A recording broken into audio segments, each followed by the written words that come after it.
जयतु सुरभारती सुरभारती YouTube channel को स्वागत। आज अध्याय रे आमे आलोचना करिबा परम पावन श्रीमद् भगवत गीतार किछि श्लोक। आमे पूर्व अध्याय रे पढ़िथिले द्वादश श्लोक पर्यंत।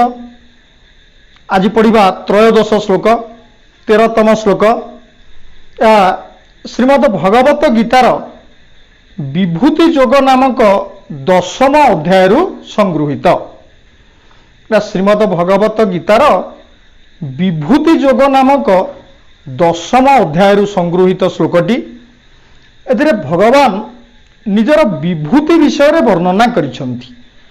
कहउचंती जे वेदानां सामवेदोस्मि देवानामस्मि वासवः इंद्रियाणां मनश्चास्मि भूतानामस्मि चेतना।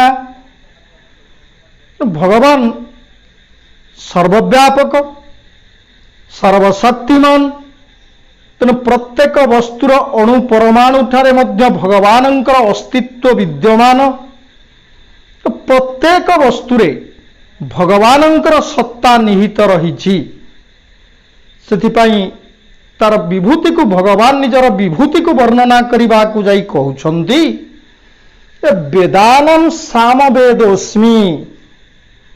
वेदानां वेद ऋक् यजु साम अथर्व जो चारि वेद रहिला। जे वेद भितरे सामवेद अस्मि। अहम वेदानां सामवेद अस्मि। न सामवेद गान दृष्टि ताहा मनोमुग्धकर एवं भगवानंकर महिमा सेथिरे विशेष भाव रे वर्णना करा जाइछि। सेथिपाई तेणु वेदमानंक मध्यरे सामवेदर श्रेष्ठत्व रहिछि, जहाँकि भगवानंकर अस्तित्व को सूचाउछि। इतरे कहते वेदानां देवानामस्मि वासवः। वेदमानंक मध्यरे मु सामवेद, देवानां देवता मानंक मध्यरे सूर्य इंद्र अग्नि वायु ये सबु देवता मानंक मध्यरे वासवः इंद्रः। इंद्रः भवति देवराजः। तेणु से देवता मानंकर राजा अटंती। तेणु जेभଳି तेणु इंद्रंकर प्राधान्य रहिछि, ठीक सेहीपरि तेणु भगवान तेणु इंद्र रूपरे विराजमान करिछंती। देवता मानंक मध्यरे इंद्र से बळी से श्रेष्ठ अटंती। इंद्रियाणां मनश्चास्मि। जो इंद्रिय श्रोत्र त्वक चक्षु जिह्वा घ्राण पाद पानी वायु उपस्थ बाक ये सब जो मन ये मिसिक्री एकादश इंद्रिय। तेणु एकादश इंद्रिय मध्यरे ये शरीर गठित होइछि। तेणु शरीर मध्यरे एकादश इंद्रिय अछि। तेणु से इंद्रिय मानंक मध्यरे राजा होछि मन। तेणु मनः इंद्रियाणां मनः च अस्मि। तेणु मन उपरे जदि अंकुश लगै पारिबो ताले इंद्रिय माने आपे आपे बसीभूत होई जिवे। तेणु जेपरि गोटे राजा को बंदी करि नेले तार समस्त सैन्य सामंत आपे आपे से अधीनता स्वीकार करि नियंती, सेहीपरि मन होछि इंद्रिय मानंकर राजा। तेणु मन को जदि बांधी निया जाए, मन को जदि आकर्षित करी निज अख्तियार रे रखी दिया जाए, तेबे इंद्रिय माने आपे आपे बसीभूत होई जांती। तेणु तेणु इंद्रिय मानंक मध्यरे भगवान मन रूपरे अवस्थान करिसंती। कहते भूतानामस्मि चेतना। भूत प्राणी, ये प्राणी मानंक मध्यरे ये संसार रे जगत रे जेते प्राणी अछंती से प्राणी मानंक मध्यरे भगवान चेतना रूपरे चित शक्ति ज्ञान रूपरे सत असत ज्ञान निरूपण करिवार जो शक्ति जो चित शक्ति ताकू चेतना बोली कहा जाए।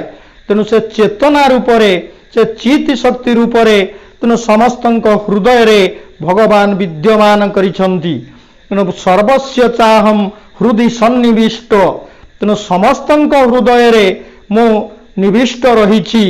तेणु एई भली भावरे अस्मिन् श्लोके भगवान स्वस्य विभूति वर्णयति वर्णयन वदति यत वेदानां वेदेषु अहम ऋग्वादीनां वेदेषु अहम सामवेदः अस्मि पुनश्च देवानां मध्ये अहम वासवः इंद्रः अस्मि इंद्रियाणां मध्ये अहम मनः च अस्मि पुनश्च भूतानां प्राणिनां मध्ये अहम चेतना रूपेण विराजमान करोमि। एवं प्रकारेण अस्मिन् श्लोके भगवत विभूति वर्णिता भवति। एबे आमे जिबा चतुर्दश श्लोक को जाकि विश्वरूप दर्शन जोग नामक एकादश अध्याय संगृहीत। विश्वरूप दर्शन जेतेबेले भगवान अर्जुन को विश्वरूप प्रदर्शन करैछंती कहीं ना ता पूर्वरु जे अर्जुन को वर्णना करी कहिछंती जे जो विभूति जोग वर्णना कले तेणु ये सबु भितरे मु विद्यमान।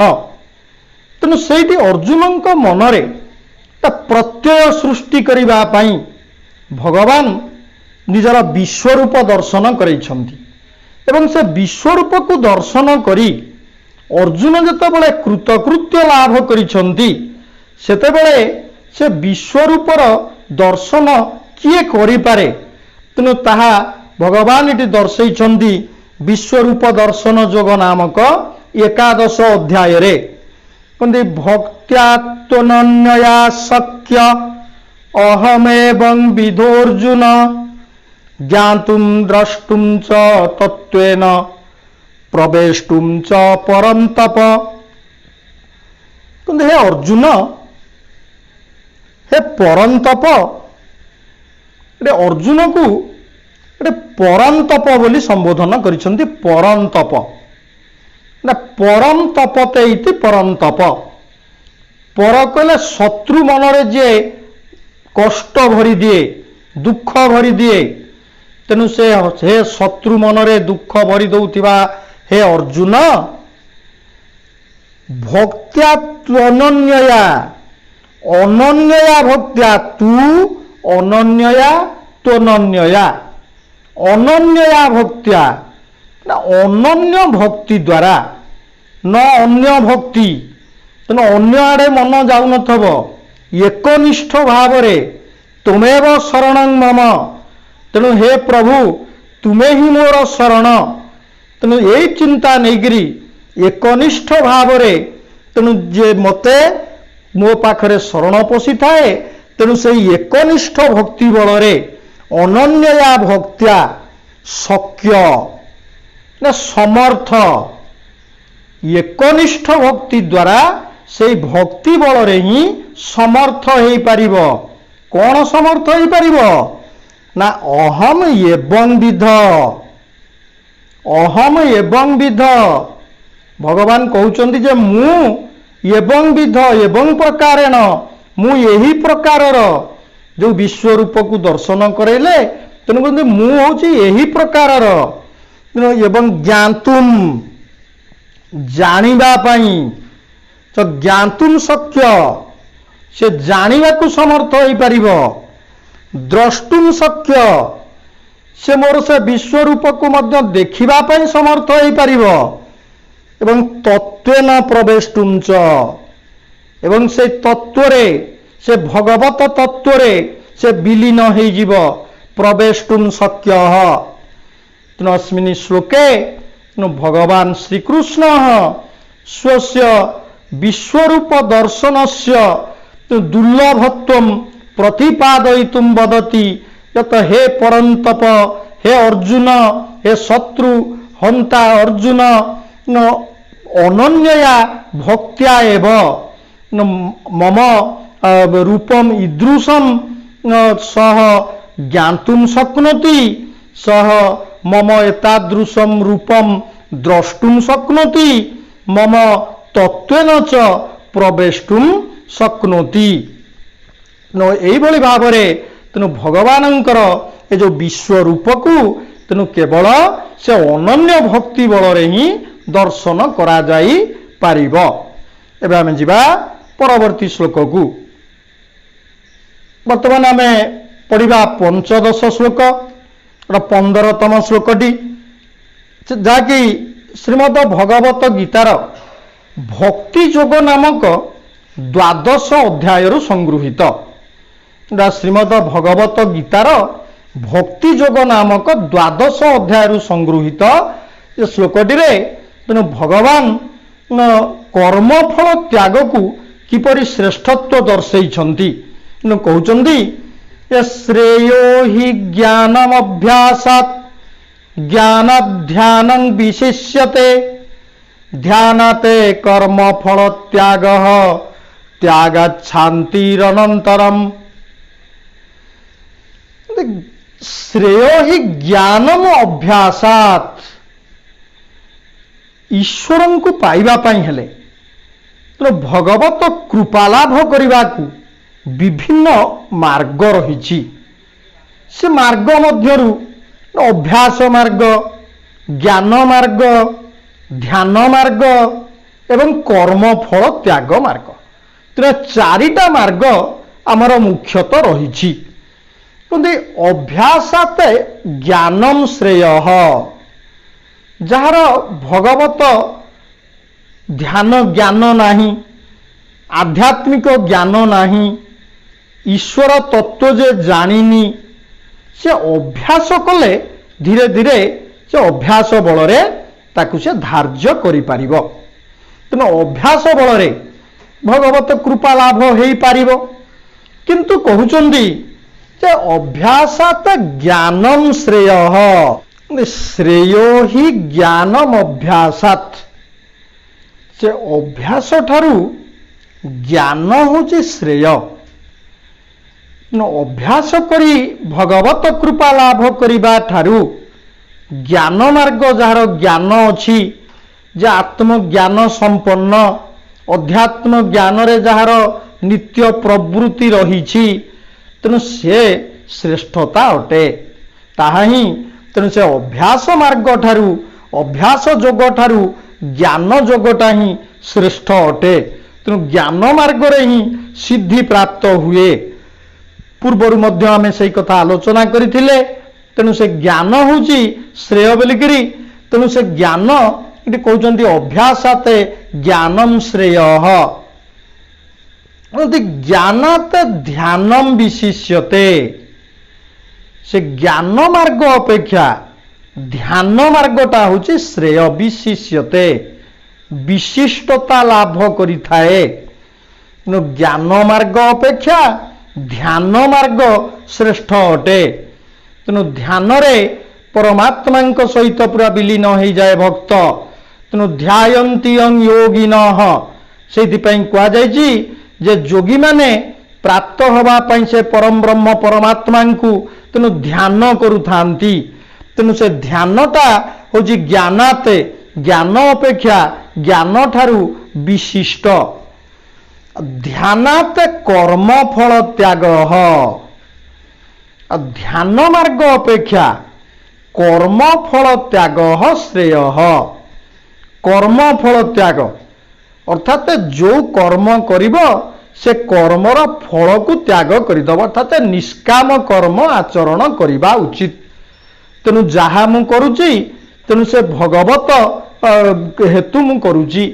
तेणु से भगवत चिंतन मन रे रखी तेणु मु जहा मोर जेतिकी करिबा कथा मु करूची। तेणु मु से सबुकु हे गोविंद तेणु तुभ्यं एव समर्प्यते। तेणु से मोर कर्म मोर धर्म मु सब तुमको ही समर्पण करि दउची। तेणु ए जो भाव तेणु कर्म फल त्याग, तेणु मु मोर कर्म करूची, कर्तव्य करूची। तेणु मोर फल प्रति तू जहा दबु तेणु मो कर्म मु केबे अवहेला करी नाही। तेणु ये जो कर्म फल को निष्काम भाव कौन सी कामना न रखी जेतेबेले आमे कर्म आचरण करिबा से कर्म मार्ग ही ध्यान अपेक्षा श्रेष्ठता लाभ हुए। भगवान तांको पछरे पड़ी जाती तेणु से भक्त को से रक्षा करती। आउ त्यागात शांतिरनंतरम, त्यागात अनंतरम शांति ही। से कर्म फल को त्याग करदेले तेणु मन शांत रहिबो। तेणु अशांतस्य कुत सुखम, से कह जे मन शांत रहिले ही आमे वास्तव सुख को प्राप्त हो पारिबा। ताहा ही भगवत कृपा आम पई हबो, ताहा ही हबो आम पई भगवत प्राप्ति। तेणु आमर श्रेय होची ज्ञान। तेणु ज्ञानम अभ्यासाते ज्ञानम श्रेय। तो ध्यानाते ज्ञानम, ज्ञानाते ध्यानम श्रेय, ध्यानाते कर्म फल त्याग श्रेय, कर्म फल त्यागाते अनंतरम शांति ही लभ्यते। आज अध्याय को आम ये शेष करिबा। जयतु सुरभारती।